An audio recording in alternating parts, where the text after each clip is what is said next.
E aí nós temos o seguinte: quando você trata dessa questão psicoemocional, e por que nós nos sentimos desta ou daquela maneira?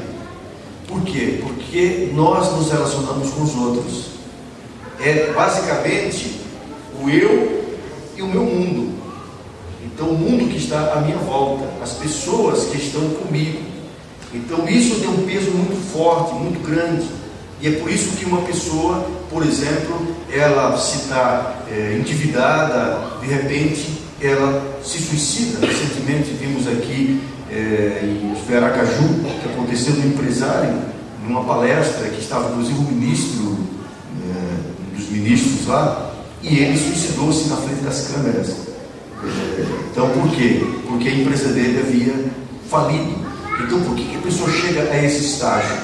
Porque é uma questão de significado, porque ela está preocupada com o outro, ela está preocupada com o mundo dela. Então é inconcebível para ela que neste mundo, entendeu, as pessoas vejam ela daquela forma, como fracassada.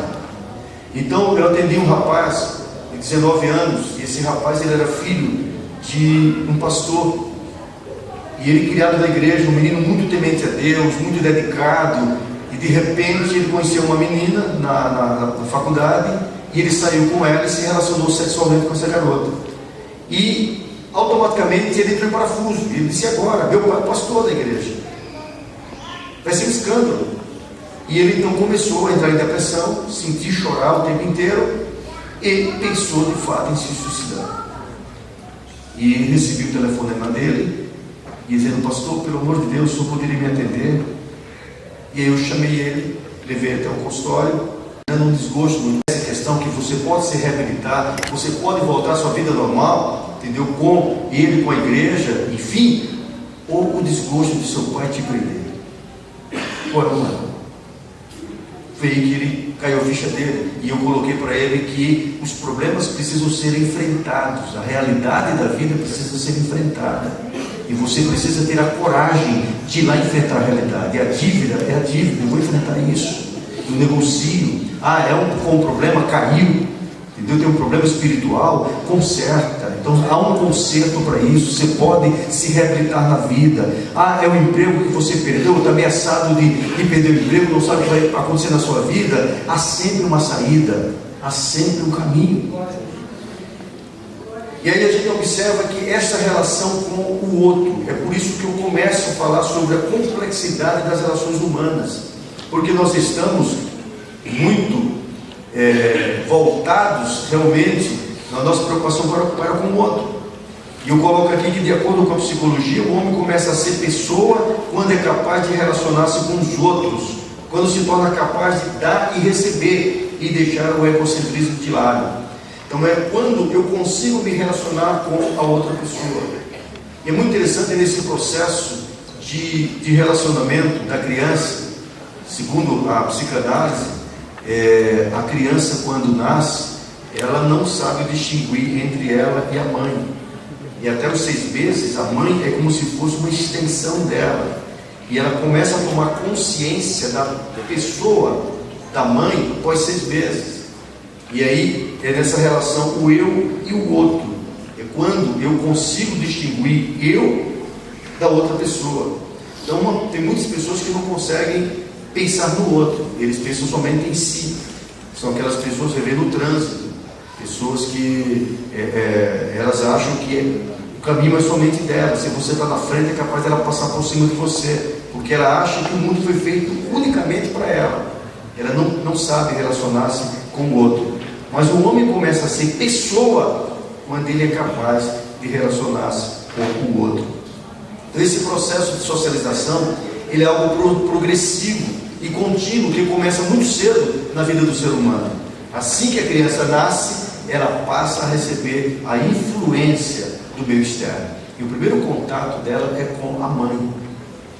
É aquela figura que vai de fato amamentá-la. Eu vejo hoje assim uma dificuldade muito grande da criança cuja mãe trabalha fora, e a criança vai para uma creche. Então essa criança, ela, assim, não estou questionando a pessoa que precisa fazer isso, trabalhar, não sou contra, mas eu coloco que há uma dificuldade dificuldade, sim, nesse processo. E a mãe precisa ter outros mecanismos, outras formas de lidar com essa criança para passar afeto para ela.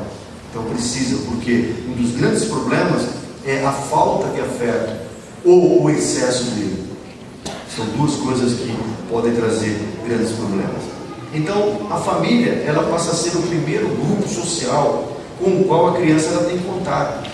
Então, esse processo familiar vai ser muito importante na definição dessa pessoa, nessa formação dessa pessoa. A escola vem em seguida, sendo recebida muitas vezes com insegurança e medo, por representar um mundo até então desconhecido. E, infelizmente, hoje, as escolas realmente têm trazido muito mais deseducação do que educação. E a gente vê até nas creches, né, naqueles momentos nos intervalos lá de música, de dança, o que é colocado, as festas de Halloween da vida e tudo mais. Então, como as nossas crianças elas são muitas vezes impregnadas com esse tipo de coisa. E isso é muito sério. Eu recebi certa vez uma mãe com uma criança de 9 anos. E ela disse que a menina chegou em casa muito constrangida, assim, muito quieta. E a mãe percebeu que ela estava quieta demais. O que há, filha? Nada. Não, tem alguma coisa. Você veio da escola, foi que houve. E ela estava com ela, não, disse que tinha vergonha de falar para a mãe. Em seguida ela contou o que estava acontecendo, o que tinha acontecido. Teve uma aula lá e a professora foi ensinar para as crianças como se preservar sexualmente. E pegou um pênis de borracha e uma camisinha e fez com que a criança, chamou a criança à frente e fez ela, na frente dos colegas, colocar a camisinha naquele pênis.